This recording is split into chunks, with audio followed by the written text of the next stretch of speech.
capítulo 4. Segundo libro de Samuel, capítulo 4. Versículo 4, y cuando lo tenga puede decir un fuerte amén. ¿Ya lo tenemos? Segundo libro de Samuel, capítulo 4 y versículo 4. Así dice la palabra de Dios para honrar al Padre, al Hijo y al Espíritu Santo. Y Jonatán, hijo de ¿quién? De Saúl, tenía un hijo que lisiado de los pies. Tenía 5 años de edad cuando llegó de Jezreel la noticia de la muerte de ¿quién? De Saúl y de Jonatán. Y su nodriza, es decir, la nana, la que lo cuidaba, le tomó y ¿qué hizo? Y huyó. ¿Por qué? Porque pensaba que lo iban a matar. Y mientras iba huyendo apresuradamente, ¿cómo? Apresuradamente se le cayó el niño y quedó ¿qué? Cojo. Su nombre era Mefiboset. Ahora le voy a pedir que me acompañe al capítulo 9, del versículo 1 en adelante, para continuar con la historia, con el hilo de la historia, y para que usted pueda entender lo que Dios tiene para nosotros hoy. Amén. Amén. Se pone de pie, no había visto que no estaba de pie, con reverencia a la palabra de Dios, sorry. Siempre lo digo, yo creí que usted ya se había acostumbrado, pero ya vi que está acostumbrado a que yo se lo pida. Mil disculpas. My bad, dicen en inglés. 9:1. Dijo David: ¿ha quedado alguno de la casa de quién? De Saúl, a quien haga yo misericordia por amor de quién? De Jonatán. Y había un siervo de la casa de Saúl que se llamaba ¿cómo? Siba, el cual llamaron para que viniese a David. Y el rey le dijo: ¿eres tú Siba? Y él respondió: tu siervo. El rey le dijo: ¿no ha quedado nadie de la casa de Saúl a quien yo haga ¿qué?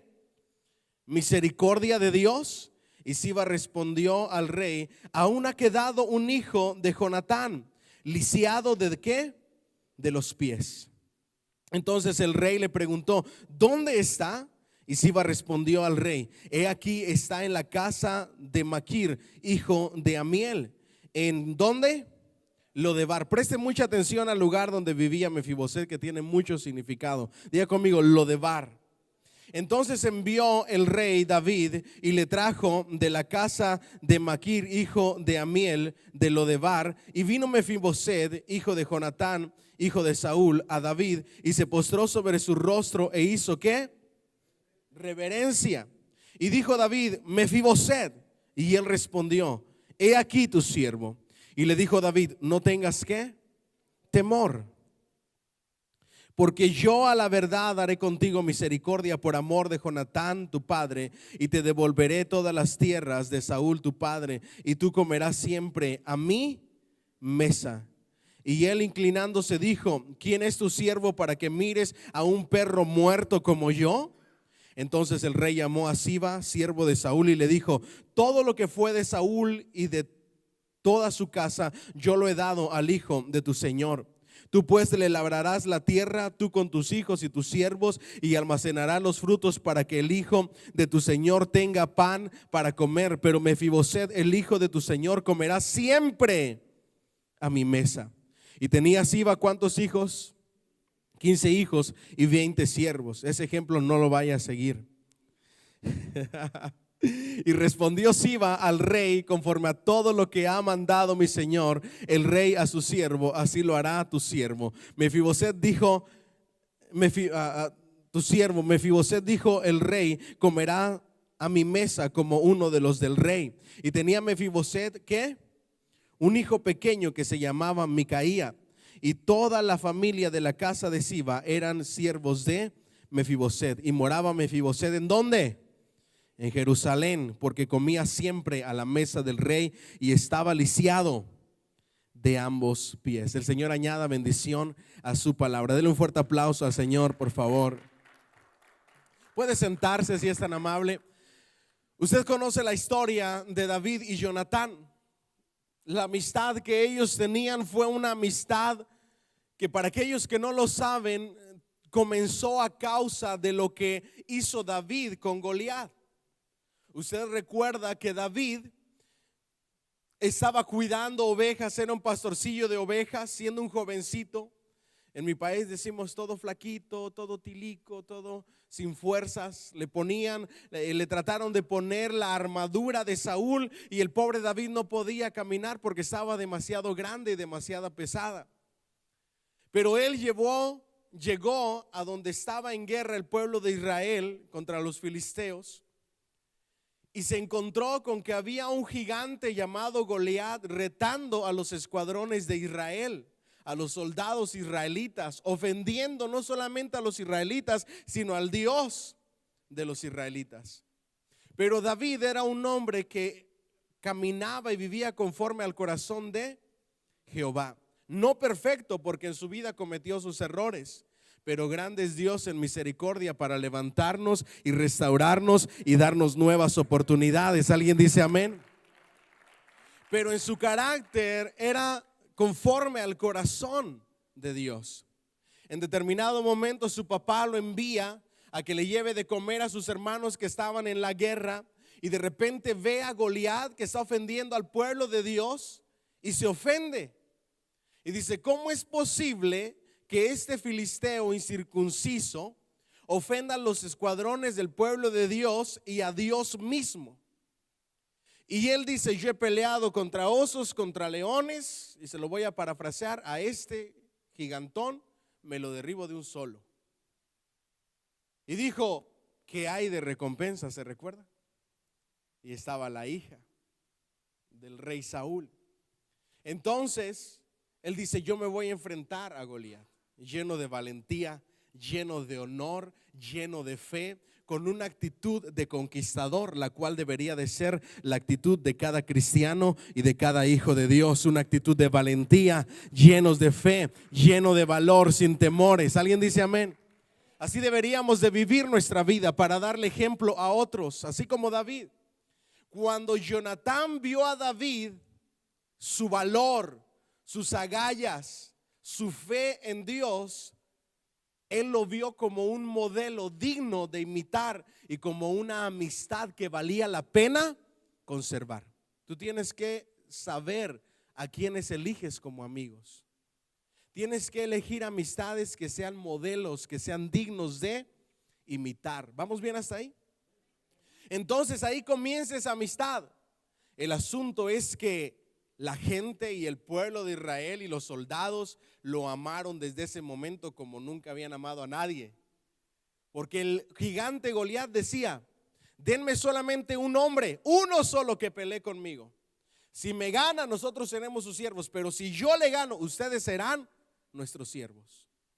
Y evitó ese desastre de servidumbre, y por eso todo el pueblo amó tanto a David, de tal forma que cuando entraba, la gente cantaba: Saúl mató a 1000 y David a sus 10,000.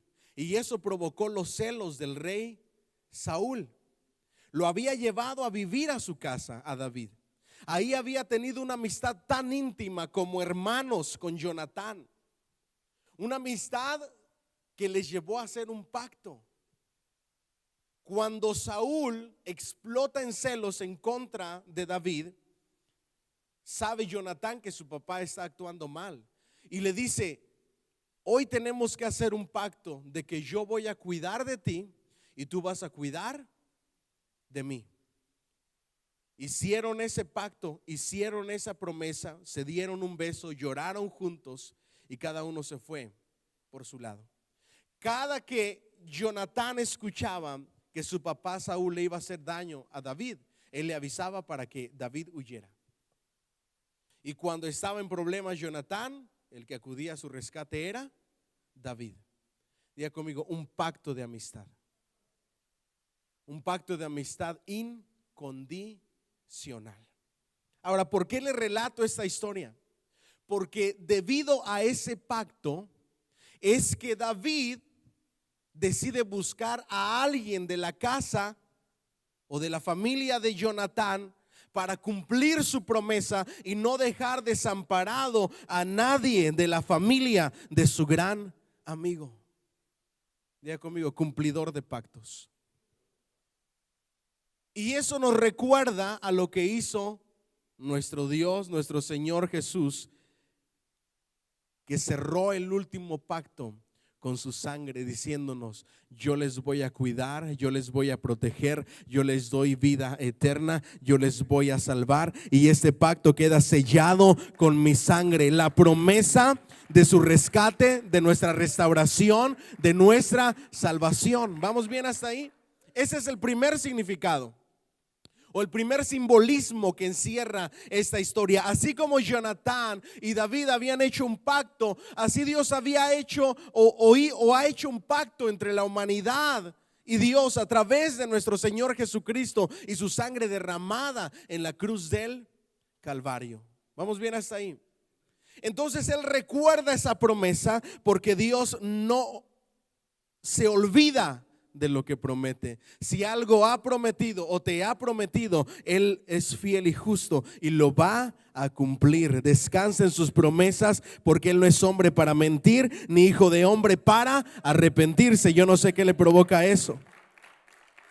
¿Alguien dice amén?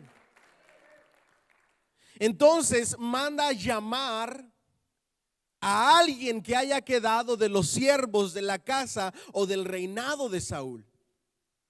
Y los siervos de David le dicen: hay un hombre llamado Siba, y este fue siervo de Saúl. Y David dice, en otras palabras, lo manda a llamar. Yo me imagino a Siba diciéndole: el rey David te acaba de mandar llamar. ¿Qué es lo primero que ustedes creen que se le viene a la mente a Siba? Hasta aquí llegué. Me imagino que cuando le dijeron: David te llama, sabiendo que era de los siervos de Saúl, el enemigo de David, le iban a dar cuello, lo iban a matar. Yo imagino que ese día, cuando le llegaron a darle la noticia, se despidió de sus ¿cuántos hijos? 15 hijos. Hoy yo le mandé un mensaje y le dije: hoy Dios tiene una palabra de Dios para usted. Esa no es la palabra, ¿ok? No vaya a salir diciendo: mi amor, nos faltan 14, nos faltan 13, nos faltan 12. Eso no se lo lleve, porque la crisis está muy dura. Okay. Yo no sé si se despidió de sus hijos cuando lo mandó a llamar, pero llegó ante la presencia de David, y David le pregunta y le dice: ¿hay alguien de la casa de tu señor Saúl a quien yo pueda hacer misericordia? Y le dice: fíjate que sí. Me imagino yo, déjeme utilizar mi imaginación. Qué bueno que me lo preguntas. Hay uno, pero es lisiado. Su nombre es Mefiboset. Es hijo de Jonatán. Había sufrido un accidente a los ¿cuántos años? A los 5 años, y había quedado lisiado, había quedado cojo, había quedado sin servir para nada. Eso tiene un tremendo significado o un simbolismo. El estar lisiado, el estar cojo, el ser inútil por uno mismo, inservible por uno mismo, representa la vida lejos de Dios en el pecado, atados por el pecado, donde nosotros por nuestra propia cuenta no podíamos hacer absolutamente nada. Estábamos lisiados en la miseria, en el pecado, atados con esas cadenas que solamente Cristo Jesús pudo romper por su gracia y por su misericordia. Alguien dice gloria a Dios. Entonces le dice: hay uno, pero es lisiado. Pero es también interesante el lugar donde él vivía. Diga conmigo: Lodebar. Diga conmigo: lugar de miseria, lugar de escasez, lugar árido, donde no crece fruto, donde no hay pasto. Ese es el significado de Lodebar. Lodebar era un territorio en las tierras de Galaad, muy cercanas al mar de Galilea. Y ahí en la Biblia también se utiliza el nombre de Debir, un lugar con condiciones para vivir totalmente inhumanas. Diga conmigo: inhumanas, llenas de miseria, de pobreza, de escasez. Era una tierra severamente árida. No había frutos, no había pasto, no se podían pastar las ovejas, no había forma de cómo comer. Y ahí vivía Mefiboset. Y esto tiene una representación simbólica. La vida lejos de la mesa del rey solamente es una vida de escasez, de misericordia, donde no hay frutos, donde es tierra árida, donde no hay bendición, donde solamente hay hambruna en todas las áreas de tu vida. Y ahí estábamos tú y yo, si no es porque el Rey de Reyes y Señor Jesucristo nos encontró y nos mandó llamar para darnos salvación y vida eterna. Diga conmigo: lisiado, imposibilitado. De la misma manera el pecado nos imposibilitó a nosotros, pero Cristo rompió esas cadenas del pecado. Vivíamos en tierra árida, vivíamos en la escasez, en condiciones inhumanas, vivíamos en Lodebar. Dile al que está a tu lado: todos llegamos a vivir en Lodebar, donde había escasez de todas las cosas, escasez de amor, escasez de alegría, escasez de felicidad, escasez de una compañía verdadera que se preocupara por nosotros, de amistades reales y verdaderas que se preocuparan por nosotros, escasez de absolutamente todas las cosas. Dile al que está a tu lado: Dios te sacó de Lodebar. Dile al que está a tu lado: y espero que ya no vuelvas a Lodebar, sino que te quedes comiendo de la mesa del Rey todos los días de tu vida hasta que el Señor venga. Alguien dice amén. Le dan un fuerte aplauso al Señor.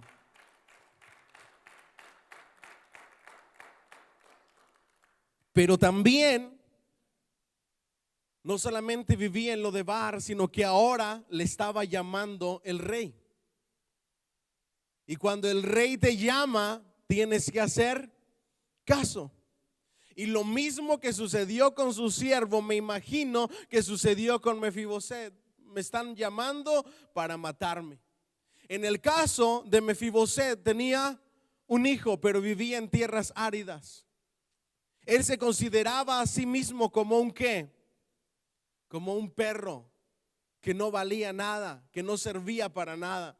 Quizá en su mente decía: pues ojalá y que me mate David, al final un favor quizá me haga.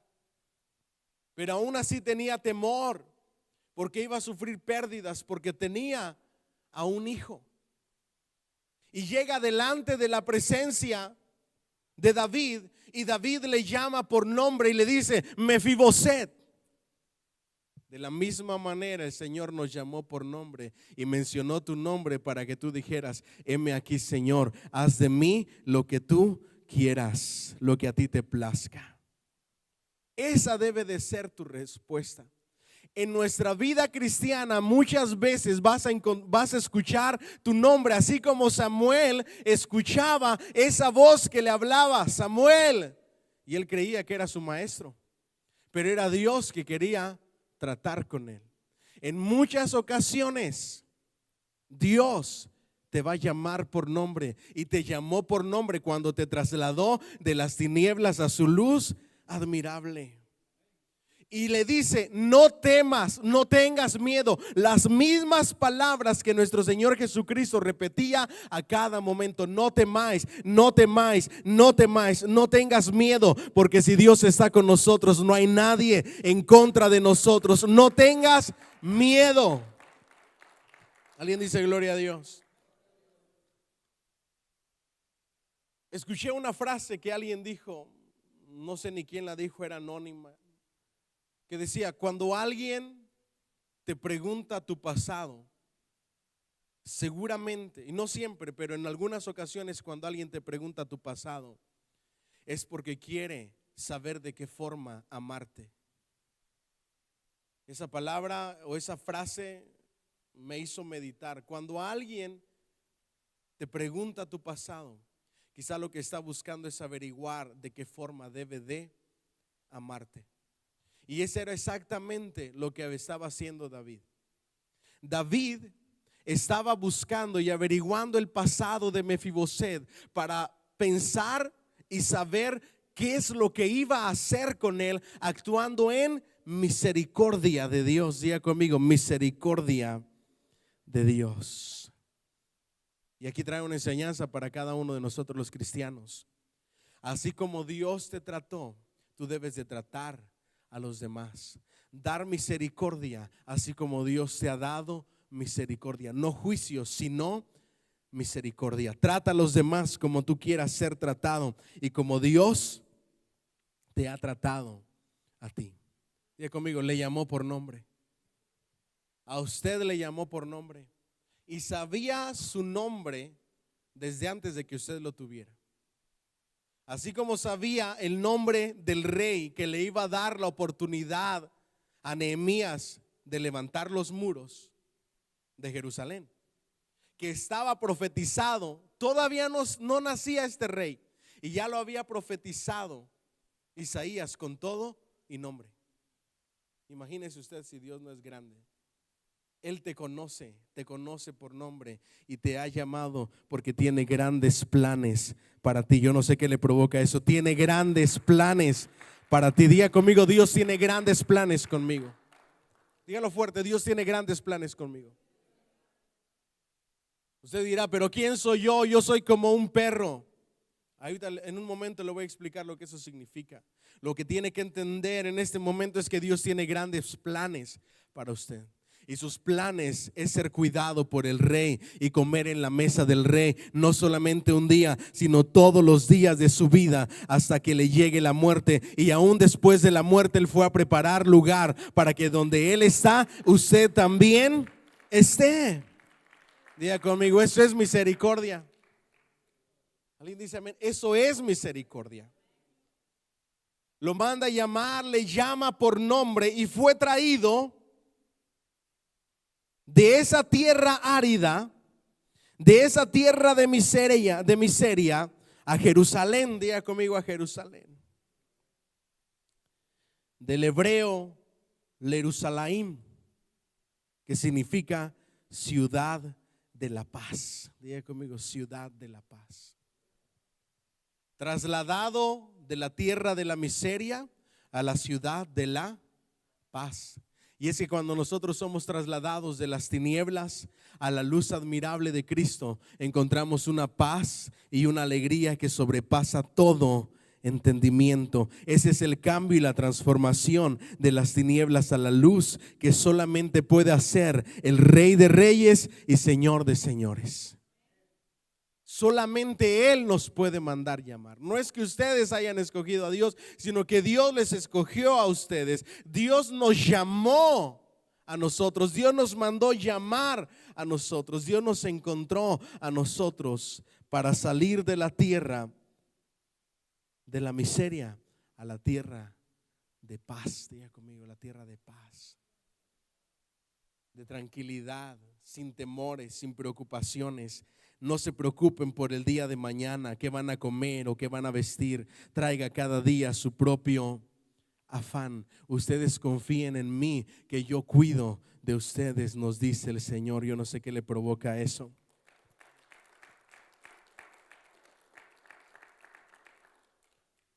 Entonces llega delante del rey y le dice, Mefiboset. Y él respondió, he aquí tu siervo. Dile al que está a tu lado, he aquí tu siervo. Dile, debe de ser tu respuesta. Cuando Dios te hable, cuando Dios te diga algo, la respuesta de la obediencia, cuando Dios te haga sentir algo, lo que tienes que decir es, he aquí tu siervo, he aquí tu sierva. Esta frase, esta respuesta de Mefiboset nos da una gran enseñanza, y esa enseñanza es humildad. Diga conmigo, humildad. La humildad es una característica que deben de tener los hijos de Dios, porque Dios ensalza y pone en lugares privilegiados y altos a quienes, a los humildes, pero mira de lejos a los arrogantes y a los altivos. Tu actitud delante de Dios y delante de otras personas debe de ser una actitud de humildad. Dile al que está a tu lado, humildad. Recuerde esto, porque cuando usted es humilde, Dios le lleva a lugares nunca antes imaginados. Siempre conteste en obediencia aún, he aquí tu siervo, lleno de humildad. Dios te dice, no tengas temor, porque Él hará con nosotros misericordia. Diga conmigo, misericordia. Porque Dios es tardo para la ira y grande en misericordia. Y qué bueno que me pregunta hasta dónde llega su misericordia. Qué bueno que me lo pregunta. Porque la Escritura dice que sus misericordias son nuevas cada mañana. Él conoce nuestras imperfecciones. Él conoce que lidiamos con nuestra vida lisiada, con nuestra vida imperfecta, y por eso extiende sus misericordias nuevas cada mañana. Yo no sé si usted le puede dar un fuerte aplauso al Señor.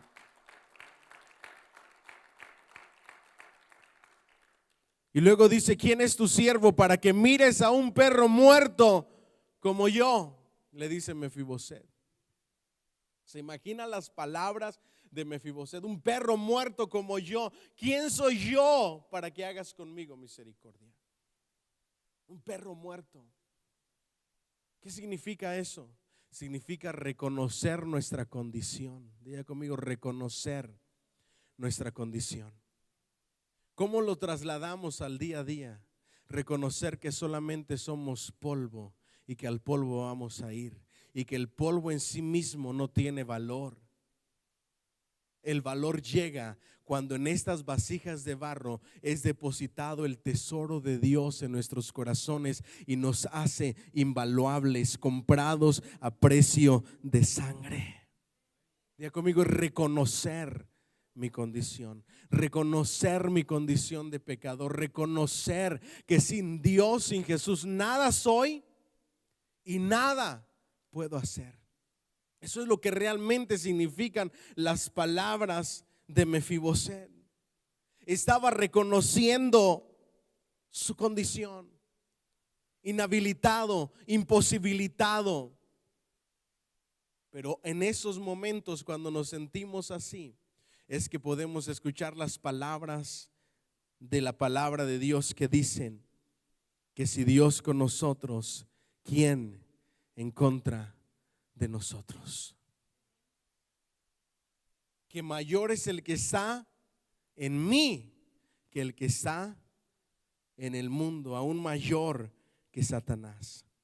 Reconocer con humildad nuestra condición, sabiendo que todo lo que tengo, todo lo que llegue a ser, todo lo que soy, se lo debo a Él. Diga conmigo, es por Él y para Él. Dile que está a tu lado, no porque eres chulo, no porque eres chula, no porque eres inteligente, no porque tienes una personalidad agradable, no porque eres carismático, carismática, no porque, no.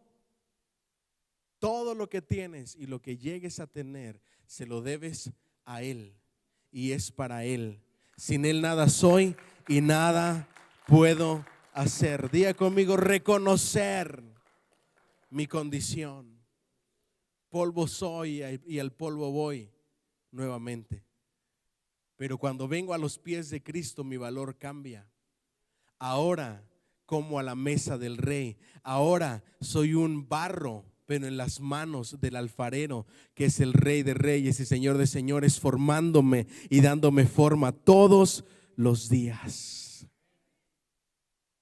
Entonces el rey llamó a Siba, el siervo, y le dijo: todo lo que fue de la casa de Saúl, ahora se lo voy a devolver. ¿A quién? A Mefiboset. Diga conmigo, de la miseria a la abundancia, de la pobreza a la riqueza, de no tener nada a tenerlo todo, de la tristeza a la alegría, de la soledad a la compañía, de no tener nada y vivir en la miseria. Ahora tenía criados y criadas, tenía terrenos y tenía gente que le trabajara esos terrenos, porque Dios te va a ayudar en tus debilidades y siempre te va a rodear de personas que te puedan ayudar a cumplir el llamado y el propósito que Dios te ha dado, porque así trabaja Dios. ¿Alguien dice amén? Siempre lo va a hacer. Le dio siervos, así como a Elías le dio un Eliseo, así como a Saúl le dio un David, así como a Moisés le dio un Josué. Siempre vas a encontrar a alguien que te ayude a cumplir ese propósito y ese plan de Dios para tu vida.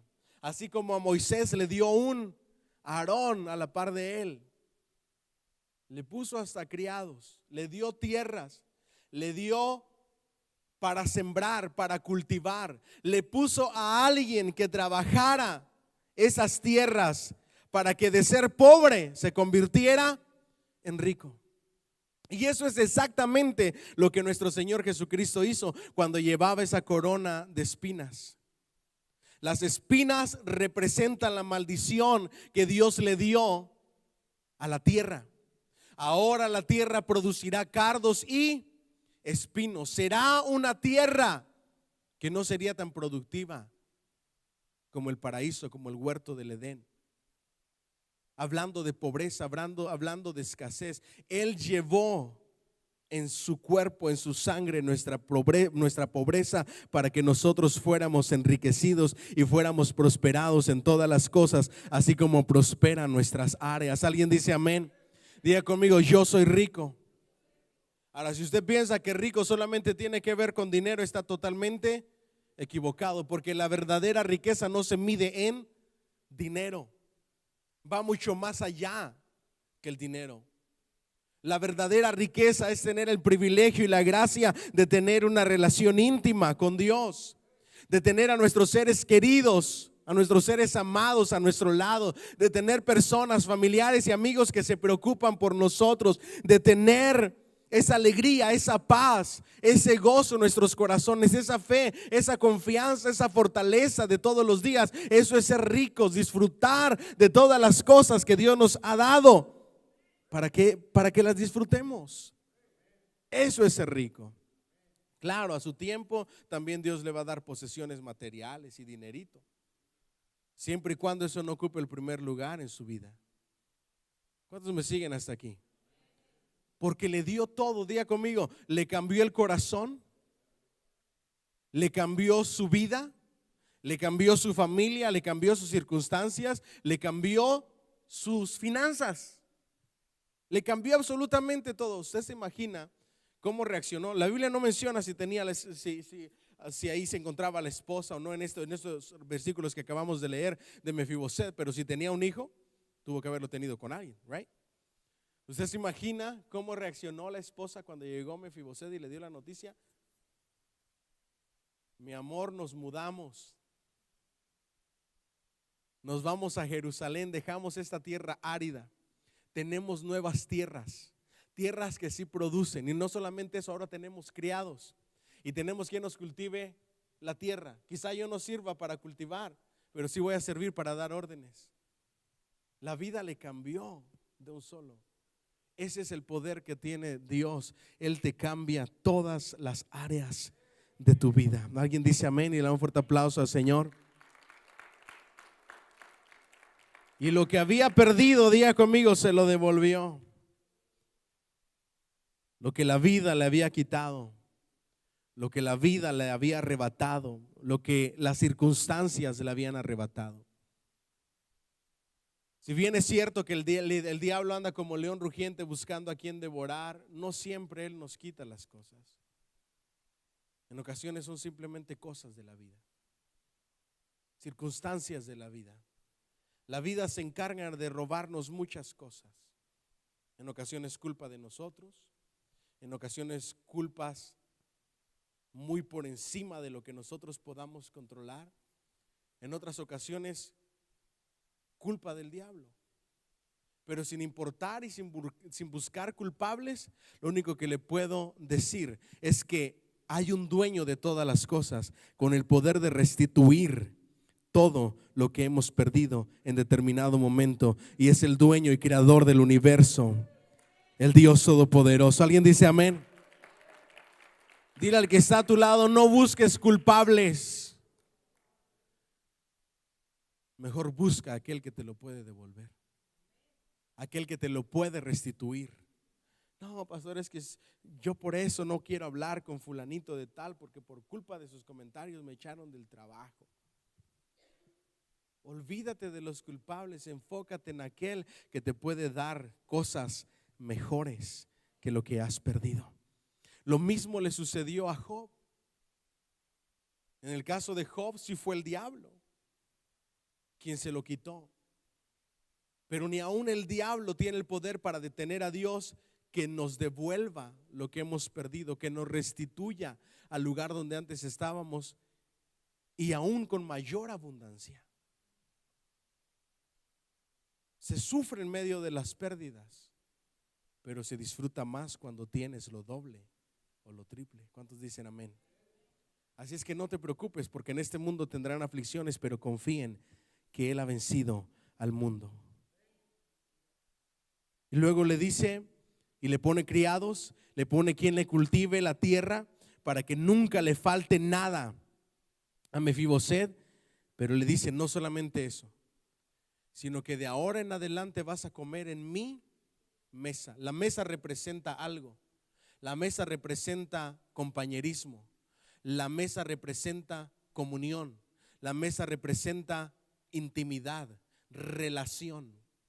Cuando usted se siente en la mesa con sus hijos, ¿para qué lo hace? Para tener compañerismo, para tener comunión, no para ver celulares o para cada quien ver sus videos, ¿verdad que no? Eso no se hace en la mesa, amén o ay, ay, ay. La mesa se hizo para compartir, eso es lo que representa una mesa. Hay algunos de ustedes que tienen los comedores tan limpiecitos que nunca los usan, porque cada quien come por su lado, en sus cuartos, y eso es incorrecto, eso está mal. La mesa desde tiempos antiguos tiene un significado y es compañerismo, diga conmigo, comunión. Desarrollar relaciones más estrechas y más íntimas. Cuando tú quieres desarrollar una relación con alguien de más amistad, más íntima, ¿qué es lo primero que empiezas a hacer? Invitarlo a comer, invitarlo a que se siente a tu mesa o a la mesa de un restaurante para conversar, para conocerse. La mesa representa compañerismo. La mesa representa comunión. Y eso es exactamente lo que Dios quiere hacer de nuestra vida cristiana. Una vida cristiana donde todos los días nos sentemos a la mesa con el Padre, con nuestro Señor Jesucristo, y compartamos con Él, conversemos con Él, tengamos comunión con Él. Hay un pasaje en Apocalipsis que dice: he aquí yo estoy a la puerta y llamo. Si alguno oye mi voz y abre la puerta, entraré a él, cenaré con él y él conmigo. Y muchos se preguntan: pastor, ¿y qué tiene que ver la cena con lo que está hablando en Apocalipsis? Si usted analiza el contexto del pasaje, está hablando acerca de la oración. La oración tiene que ver con comunión. La comunión tiene que ver con mesa. La mesa tiene que ver con cena. Tiene que pasar tiempo con Dios, tener comunión con Dios e ir a la mesa del Rey todos los días. ¿Cuánto le dan un fuerte aplauso al Señor? Le dice el Rey: comerás a mi mesa como uno de los hijos del Rey. Diga conmigo: eso soy yo. Diga conmigo: un hijo del Rey. Deja de andarte comparando con un perro muerto. Esa condición ya cambió. Es bueno que lo reconozcas en cierto momento en humildad de que todo es por Él, pero ya cambió todo. Ahora eres como uno de los hijos del Rey. Y es que eso es lo que dice el Nuevo Testamento, que nos adoptó como hijos, como coherederos de la gracia de Dios. Comerás a mi mesa como uno de los hijos del Rey. Y tenía Mefiboset un hijo pequeño y se llamaba Micaía, y toda la familia de la casa de Siba eran siervos de Mefiboset. Y moraba Mefiboset en Jerusalén, porque comía siempre a la mesa del rey y estaba lisiado ¿de qué? De ambos pies. Dos cosas que quiero enseñarle más para terminar. Número uno, ¿por qué menciona al hijo de Mefiboset? Cuando usted lee el contexto, está diciendo el hijo del rey, las bendiciones que ahora Mefiboset va a tener, y menciona al hijo, así como que aparece, pop out, entonces se vuelve a ir y regresa a la condición en la que estaba Mefiboset. Y esto tiene un gran significado. La bendición de Dios va a alcanzar generaciones. La bendición de Dios va a alcanzar a tus generaciones, a tus hijos, a tus nietos, a los hijos de tus hijos, a los hijos de los hijos de tus hijos. ¿Alguien dice gloria a Dios? Porque así como hacía la maldición, que alcanzaba hasta la tercera y cuarta generación de los que aborrecían al Señor, cuando veniste a los pies de Cristo, esa maldición se canceló, se rompió. Y ahora esa maldición fue transformada en bendición, y así va a alcanzar a tus generaciones. Lo que Dios te da a ti, se lo van a disfrutar tus hijos y los hijos de tus hijos y los hijos de los hijos de tus hijos. Yo no sé cuánto le dan un fuerte aplauso al Señor. Diga conmigo, Dios es bueno, y cuando da, da en abundancia. Pero luego termina diciendo: y era Mefiboset lisiado. El relato bíblico ya nos dijo muchas veces que Mefiboset era lisiado, pero tiene una gran enseñanza. Sin importar cuán alto llegues y cuán lejos llegues, recuerda que eres lisiado. ¿Qué significa eso? Que por tus propias fuerzas y por tu propia cuenta no puedes hacer nada. Jamás vas a lograr nada. Acuérdate siempre de tu condición, sin importar a que llegues a lugares altos y preeminentes. Recuerda que todo se lo debes a Él, a Dios. Por eso cierra el relato de esa manera. Ahora, en la mesa del rey, diga conmigo, hay abundancia de pan, abundancia de consejo, abundancia de todas las cosas, manjares en la mesa del rey. Y eso es lo que encuentras en la mesa de la comunión, de la oración. Diga conmigo, manjares de sabiduría, de bendiciones, de oraciones contestadas, de necesidades suplidas. Hay algunos de nosotros que tenemos que regresar a la mesa del rey todos los días.